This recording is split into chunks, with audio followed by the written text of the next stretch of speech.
عدالت میں آج آپ نے بانی پی ٹی آئی سے ملاقات کی درخواست بھی دی ہے، ایک طرف عدلیہ کے اوپر آپ کہہ رہی ہیں کہ یہ عدالت سنیں جی جج صاحب کی ایک درخواست ہے، ہم تو ہائی کورٹ کی ہمارے پاس 3 رکنی بینچ کی ہمارے پاس وہ آرڈرز ہیں، لیکن ہم اس کے باوجود ہم اپنی ہمت تو نہیں ہار رہے نا. ہمارے لائرز اور کیا کریں، عدالتوں کا دروازہ نہ کھٹکھٹائیں، مجھے بتائیں اور کیا کریں. ہم جا کے جیل کا ایک سیکنڈ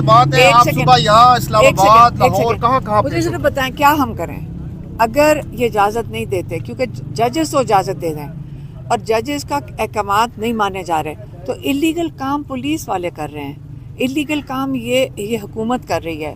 آپ مجھے بتائیں کہ جب اللیگل یہ کام کرتے ہیں، ان کے اوپر جرم ثابت ہو گیا کہ یہ اللیگل اور توہین عدالت کر رہے ہیں، کیا ہم جیل کا تالا توڑیں، کیا کریں؟ وہ عمران خان تو جیل میں بھی اللیگل ہی ہیں، سارا کچھ اللیگل ہو رہا ہے. ہم اللیگل نہیں کر رہے کچھ بھی. ہم جب جیل کے باہر جاتے ہیں ہم لیگلی بیٹھتے ہیں.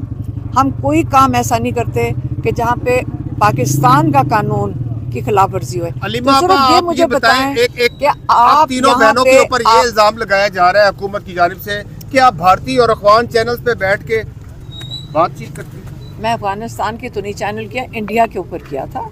آپ مجھے بتائیں، یہ بتا دیں کہ انڈیا کی خبر کے تھرو ہمارے ٹی وی نے چلا دی عمران خان کی خبر، ہمارے ٹی وی نے ان کی خبر چلا دی، ہماری عمران خان کی کیوں نہیں چلاتے؟ یہ پہلے بتا دیں. میم کیا یہ سچ ہے کہ ایک سیکنڈ وہ جو سوال ہوا اس میں جیسے کہ نورین آپا کہہ رہی ہے کہ آپریشن سندور 2 کی ضرورت ہے. نہیں عمران یہ اے آئی ہے، میری بہن اس قسم کی باتیں نہیں کرتی. آپ کی اے آئی یہ کر رہے ہیں، آپ کی جو اے آئی ہے یہ آپ کی حکومت کر رہی ہے.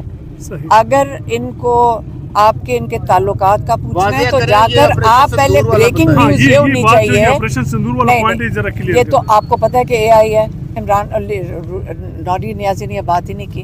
اچھا دوسرا، آپ ضرور ان سے پوچھیں کہ کیا میری مل وہاں پہ لگی ہوئی ہے انڈیا کے اندر، مودی کے ساتھ میری دوستی ہے. آپ بریکنگ نیوز کیوں نہیں چلاتے کہ مودی بغیر ویزے کے پاکستان میں آ سکتا ہے؟ اگر مودی کے میرا کاروبار، اس کی پوری فائل ہے، عمران خان کے پاس پوری فائل ہے اس کی، یاد رکھیں پوری فائل تھی جو کہ دی گئی تھی، کسی نے عمران خان کو 10 سال پہلے دی تھی. اس کے اندر منی لانڈرنگ چارجز ہیں. نیو یارک ایک بینک کے اوپر، پاکستانی بینک ہے، اس کو منی لانڈرنگ کے چارجز ہیں کہ ادھر سے پیسے وہاں انڈیا گئے تھے ان کے. یہ کہیں کہ میں غلط بات کر رہی ہوں کیونکہ ہم نے تو فائل دیکھی ہے. تو اس لیے جب آپ بات کرتے ہیں نا ہندوستان کی، یاد رکھیں پاکستان سے زیادہ مسلمان ہندوستان میں ہیں کہ نہیں ہیں؟ آپ کو پتہ ہے؟ آپ کو پتہ ہے کہ جتنی ہمیں میسیجز آئے ہیں عمران خان کی دعاؤں کے اور اس کی پریشانی میں، دنیا کا کوئی میڈیا کا چینل ہمیں کانٹیکٹ کرے گا، ہم اس کو جواب دیں گے. کیونکہ میڈیا کا مطلب ہے آپ لوگوں کا کام ہوتا ہے لوگوں تک انفارمیشن پہنچانا. ہم کیسے پہنچائیں گے سارے دنیا میں؟ کیونکہ آپ کے جو چینلز ہیں مین اسٹریم میڈیا، وہ تو بات ہی نہیں کرنا چاہتا. کسی نے ایک دفعہ بات کی ہے کیا؟ یہ یہاں کا جو چینلز ہیں ان کے اوپر اتنی سختی اور پابندی ہے ان بیچاروں کے اوپر کہ کوئی بات ہی نہیں کر سکتے. یہ ہمارے میڈیا کے ساتھ یہ میڈیا کے ساتھ بھی ظلم ہو رہا ہے، ججز کے ساتھ بھی ظلم ہو رہا ہے. لیکن فکر نہ کریں، ہم آپ سب کے لیے کھڑے ہیں. آپ کے اوپر ظلم ہوگا، ہم کھڑے ہوں گے. ججز کے اوپر ظلم ہوگا، جب مائیں نکل آئے نا گھر سے بچوں کو فکر نہیں کریں.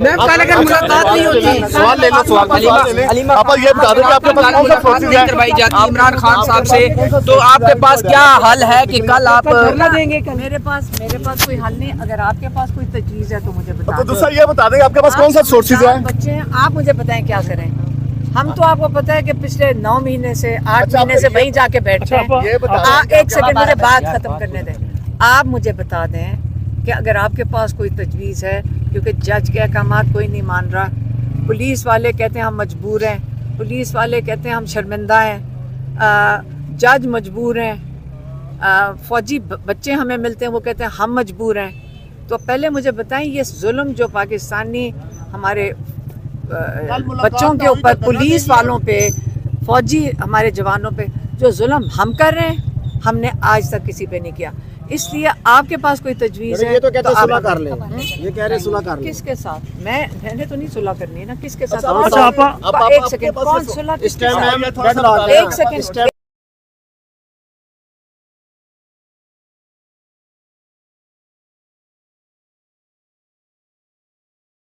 مطالبہ اپنا چھوڑ دیں. ڈیڈ لاک اسی پہ ہی ہے نا. رول آف لا یہ چھوڑ دیں. دوسرا جمہوریت، فیئر اینڈ فری الیکشن یہ چھوڑ دیں. تیسرا جو ہیومن رائٹس اور کانسٹیٹیوشن ہے وہ چھوڑ دیں. آپ کوئی بھی آپ اس کا پول کر لیں. پاکستانی عوام ان میں سے جو چیز چھوڑنا چاہتی ہے تو خود چھوڑ. اچھا آپ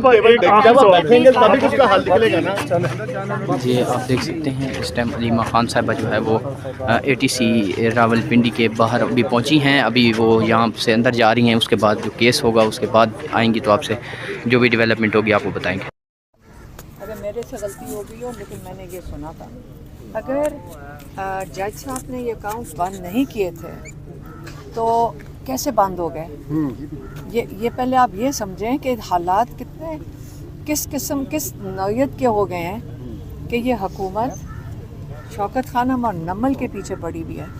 یہ عمران خان کو کوئی ذاتی فائدہ اس سے تو نہیں ہے، کسی کو ذاتی فائدہ نہیں ہے، لیکن میں بورڈ ممبر ہوں اس کی. اور انہوں نے آج یہ کوشش کر رہے ہیں بتانے کی کہ آپ اگر کوئی نیک کام کرنے لگیں تو وہ جرم ہو گیا. یہ جرم بن گیا. یہ جرم ہے کہ ہم نے اتنی، اب ہم تو اللہ کے راضی کرنے کے لیے کر رہے تھے، کوئی لوگوں کے آگے کوئی شیخی مارنے کے لیے تو نہیں یہ کام کرتے. لیکن ایک سیکنڈ آپ پہلے مجھے یہ صرف شوکت خانم اور نمل کا بتا دیں. آپ کو پتہ ہے کہ کتنی پریشانی ہوئی ہے. جو امپلائیز کی تنخواہیں نہیں دے سک رہے تھے، وہاں پہ پیمنٹس نہیں کر سک رہے تھے، دوائیوں کی سپلائی کی پیمنٹس نہیں ہو سک رہی تھیں. آپ کو میں دوبارہ بتا دوں کہ شوکت خانم اور نمل میں کیا ہوتا ہے. وہاں پہ 70% مریضوں کا مفت علاج ہوتا ہے شوکت خانم میں. اور نمل کے اندر جو بچے پاکستان کے ذہین ترین بچے 71 ڈسٹرکٹ سے آتے ہیں، اور وہاں پہ جو ذہین ترین پاکستان کے بچے ہیں ان کو 95% کو فل اسکالرشپ ملتی ہے، کیونکہ اس پاکستان کے ذہین اثاثہ ہیں. اب مجھے یہ بتائیں یہ کس قسم کے لوگ ہیں جہاں پہ آپ اپنی ذات کے لیے 5300 ارب کھا لو اور وہ ٹھیک ہے، لیکن آپ کا جرم بن گیا ہے آپ اچھا کام نہ کرو کیونکہ اس سے ان کے دل خراب ہوتے ہیں. یہ جج صاحب نے آرڈر نہیں دیا تھا کہ نمل اور شوکت خانم کے اکاؤنٹ بند کریں. آپ پہلے یہ سوال پوچھیں کہ کتنی، یہ کوئی مذاق نہیں ہے کہ جج کے نام پہ انہوں نے شوکت خانم اور نمل کے اکاؤنٹس بند کر دیے. مجھے تو جج صاحب جو سارے ہمارے یہاں پاکستان کے ججز ہیں ان پہ ترس آ رہا ہے. میں ان کے خلاف اس لیے ہم کچھ نہیں کہنا چاہتے کہ اس وقت ان کے ساتھ کیا جا رہا ہے. یہ عدالتی نظام کے ساتھ اس وقت ختم ہو چکا ہے کہ جب دل کرے اب جج کے نام پہ جو مرضی بند کروا دیں. پروسیکیوشن والوں سے میں پوچھنا چاہتی ہوں کہ آیا یہ آپ کے آرڈرز تھے؟ کیونکہ جج صاحب نے آرڈر نہیں دیا. اگر پروسیکیوشن کا آرڈر نہیں تھا شوکت خانم اور نمل کے خلاف تو کس کا آرڈر تھا؟ آپ کو یہ جا کر حکومت سے سوال پوچھنا چاہیے کہ اسٹیٹ بینک کو جو آٹونومس باڈی ہے کس نے درخواست بھیجی ہے کہ شوکت خانم اور نمل کے اکاؤنٹس بند کریں. یہ بہت ضروری ہے.